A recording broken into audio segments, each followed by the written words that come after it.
আব্বার জন্য কান্না করো? আব্বা চলে গেছে।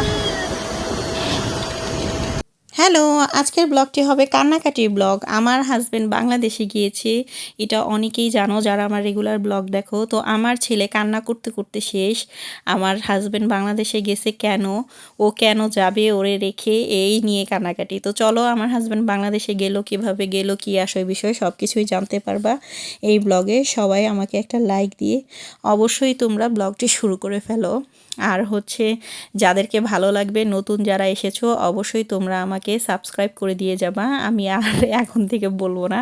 তো ফ্রান্স টু বাংলাদেশ ব্লগ শুরু হলো।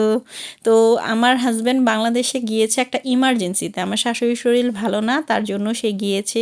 অনেক দিন যাবতই বলতেছিল যাবে যাবে বলে, যেতে পারেনি।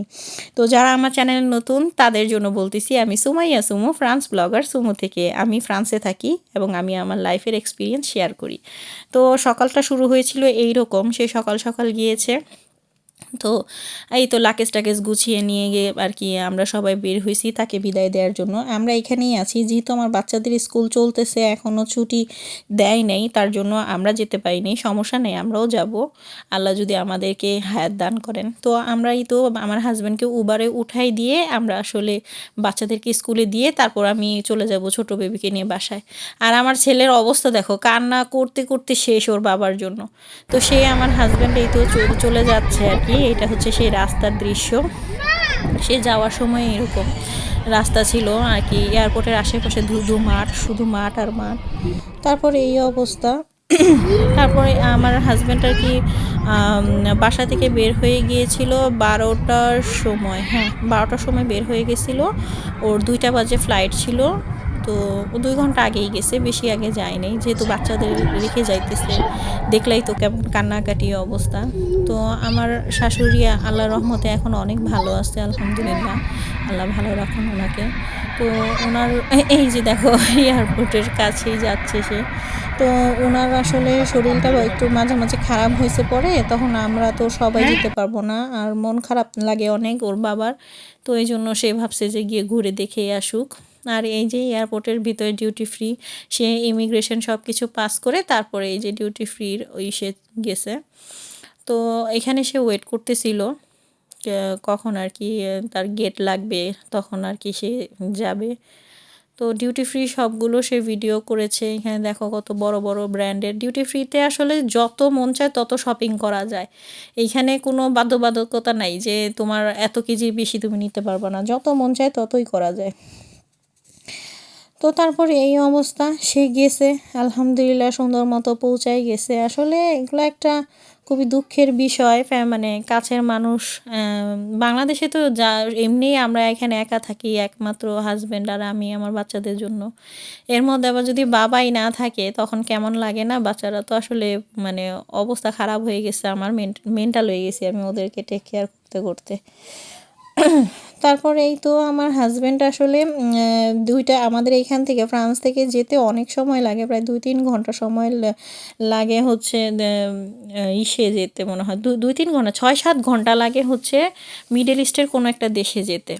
আর হচ্ছে তারপর ওইখান থেকে আর কি ট্রানজিট থাকে, কখনো 1 ঘন্টা, 2 ঘন্টা, 3 ঘন্টা, 5 ঘন্টা, এরকম ম্যাক্সিমাম 5 ঘন্টা, 6 ঘন্টা, অনেকে আরও বেশি করে। তো আমি 5 ঘন্টার মতো ছিলাম লাস্টবার যখন আমি গেছিলাম। আমি আবার অত তাড়াহুড়ো করি না, আমার হাজব্যান্ড আবার তার আবার ট্রানজিট ছিল 1 ঘন্টা। তো এক প্লেন থেকে ফ্রান্স থেকে আরেকটা প্লেনে যাওয়া, ফ্রান্স থেকে আসলে যাওয়ার সময় কোনো ডিরেক্ট প্লেন নেই বাংলাদেশের, অনেক আগেই বন্ধ হয়ে গেছে। তো সে ওইখানে আর কি ট্রানজিট করছিল হচ্ছে কাতারে, কাতার এয়ারওয়েজে গেছে। তো ট্রানজিট করছে কাতারে। তো কাতারে যাওয়ার সময় হচ্ছে তার সময় লেগেছিল 8 ঘন্টার মতো। তারপর ওইখানে 1 ঘন্টা ট্রানজিট ছিল। তো 1 ঘন্টা মানে তার আরও লেট হয়ে গেছে। বড় এয়ারপোর্ট না, এক জায়গা থেকে আরেক জায়গায় ট্রানজিটের বিমান খোঁজাই করা, প্রথমবার গেলে তো আরও অবস্থা খারাপ। তো এই জন্য আর কি সময় লাগছে। তখন সে আর ওইখান থেকে আমাদের কল করেনি। এখানে আমার বাচ্চারা তো অস্থির হয়ে গেছে, বাবারে দেখতে পারে নাই, কথা বলতে পারে নাই, এই জন্য। তারপর পরে এই তো সে আর কি এখন এই যে ইমিগ্রেশন পাস করে সব কিছুই করে এখন সে বসে আছে এখানে। বেশি ফুটেজ নিতে পারে নাই যেহেতু এয়ারপোর্টের ভিতরে একটা সিকিউর জায়গা, বেশি ভিডিও করলে অনেক সেন্সিটিভ জায়গাও আছে যেগুলো ইনফরমেশন বাহিরে গেলে সমস্যা। যেমন ইমিগ্রেশনের ভিডিও সে করেছিল, তখন আমি আর ওইটা দেই নেই, কারণ ওইসব ভিডিও আসলে একটা দেশের জন্য সিকিউরেবল না। তো এই যে কাতারের ভিতরে হচ্ছে এই যে ট্রেনটা এয়ারপোর্টের ভিতরে, ওই যে ওইটা মেট্রোটা কাতারের ভিতরে ওইটা, তো সুন্দর এয়ারপোর্ট ছিল, কিন্তু ওই যে তার 1 ঘন্টা সময় ট্রানজিট, এই জন্য সেই করতে পারে নাই, ঠিক মতো করতে পারে নাই। তো যাই হোক, ভিডিও করুক আর না করুক, যেভাবেই গেছে সুন্দর মতো পৌঁছাই গেছে, এইটাই হলো কথা। আবার কাতার থেকে বাংলাদেশে যেতে 6 ঘন্টার মতো সময় লাগছে তার। তো সুন্দর মতোই আর কি গেছে, 1 ঘন্টা ট্রানজিট টোটাল। মোটামুটি আমাদের এখান থেকে যেতে 2 দিনের মতো সময় লাগে। আমি বারবার 2 ঘন্টা বলি, 2 দিনের কথা বলবো, 2 ঘন্টা আবার 2 দিনের মতো সময় লেগে যায়। ও মানে একদিন গেলে আরেক দিন গিয়ে পৌঁছানো, এইটাই। তারপরে এই তো এইটা হচ্ছে কাতারের ওই যে এয়ারপোর্টের, যখন প্লেন চেঞ্জ করার সময় ওরা বাস নিয়ে আসে একদম প্লেনের কাছে, যাতে বাসে করে এক জায়গা থেকে আরেক জায়গায় নিয়ে যায়। তো এই বাসগুলো আমি কয়েকবার কাতারে গেছি আমি, কুয়েতেও গেছি। তো ভালোই আর কি, সার্ভিস তেমন খারাপ না। আবার হচ্ছে সবচেয়ে বেশি বিষয় হচ্ছে যে ওরা দেয়, মানে হালাল খাবারটা পাওয়া যায়। হালাল খাবারের একটা ব্যাপার আছে না, এই জন্য। তো যাই হোক, তার ভালোভাবে তার জার্নি কাটছে। আর এই যে বাংলাদেশে পৌঁছায় গেছে সে, এখন বাংলাদেশের ইমিগ্রেশন, বাংলাদেশের মানুষজন দেখলেই বুঝতে পারবা ভিড় কারে বলে বাংলাদেশের এয়ারপোর্টে। এইখানকার এয়ারপোর্ট আর বাংলাদেশের এয়ারপোর্টের পার্থক্য। আমি যদি কখনো, আল্লাহ যদি আমাকে যাওয়ার তৌফিক দেয় বাংলাদেশে, আমি অবশ্যই তোমাদের সাথে শেয়ার করব। আমি প্রতি বছরেই যাই বা 2-1 বছর পর পর যাই। তো আমি বেশি দিন হয়নি বাংলাদেশ থেকে আসছি। তো আজকে ছিল হচ্ছে 13 তারিখ, 13 তারিখে আমার এক ইন্ডিয়ান ফ্রেন্ডের বার্থডে। তো তার আসলে বার্থডেটা উইশ করা, তো তার বার্থডের মধ্যে আমি কিছু বানাই নাই, যেহেতু সে ইন্ডিয়ান এবং আলু পোস্ত পছন্দ করে। আমি আলু পোস্ত বানাইতে পারি না, তাই আমি আলু দিয়ে তাকে হ্যাপি বার্থডে বলছি। হ্যাপি বার্থডে টু ইউ বন্দনা, কেমন আছো তুমি বন্দনা? এবং তুমি আমাকে কমেন্ট করলে আমি তোমাকে পিন করে দিব। আর সবাই এই আলু পোস্তকে অবশ্যই বার্থডে উইশ করবেন।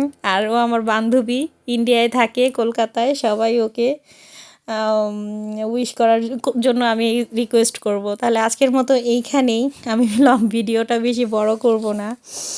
আর ও যদি আমাকে কমেন্ট করে আমি অবশ্যই ওকে করে দিব, পিন করে দিব। আপনারা একটু ওকে উইশ করে দিবেন।